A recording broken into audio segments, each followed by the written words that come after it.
Est-ce qu'on peut être totalement honnête sur le fait que le métier passion est un métier sur lequel beaucoup de personnes, n'ayons pas peur des mots, crachent un petit peu?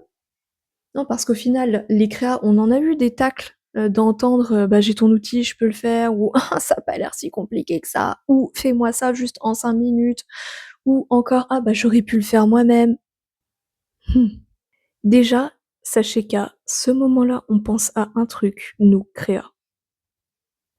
Le premier, c'est: «Je t'en prie, vas-y, époustoufle-moi» et le deuxième, c'est à quelle partie du process il va commencer à galérer. Désolée, mais c'est vrai.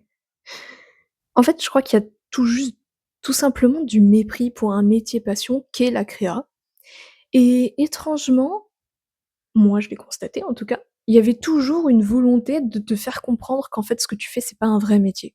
Je te paye en visibilité, ça te fera une personne de plus sur ton portfolio. Bref, il y a toujours des contreparties un peu, nulles et qui sous-entendraient qu'en fait on devrait s'en contenter.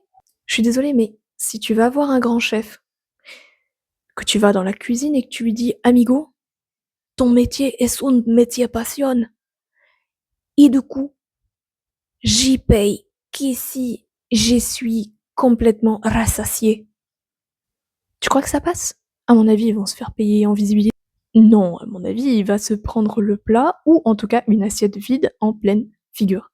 Parce que, aussi fou que ça puisse paraître, un métier passion a nécessité une formation et la formation t'a permis d'avoir accès ou en tout cas développer la manière de créer, la manière de faire et maintenant tu as un process pour arriver à un certain résultat.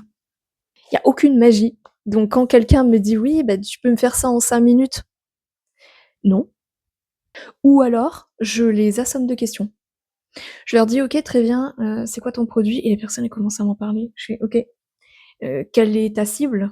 Pour qui tu le fais? Pourquoi? Comment? Sur quelle plateforme tu veux communiquer? Combien de fois? Qu'est-ce que tu veux faire ressentir comme sentiment? Qu'est-ce que tu as comme valeur? Quelle est ta mission? Qu'est-ce que les gens comprennent de ta marque aujourd'hui? Qu'est-ce que tu veux qu'elles comprennent demain?» Et en face, je sens que c'est compliqué. Mais souvent, à partir de ce moment-là, il y a des personnes qui se mettent à processer et à se dire: «Ah, il y a peut-être plus qu'il n'y paraît dans ce métier passion-là, en tout cas».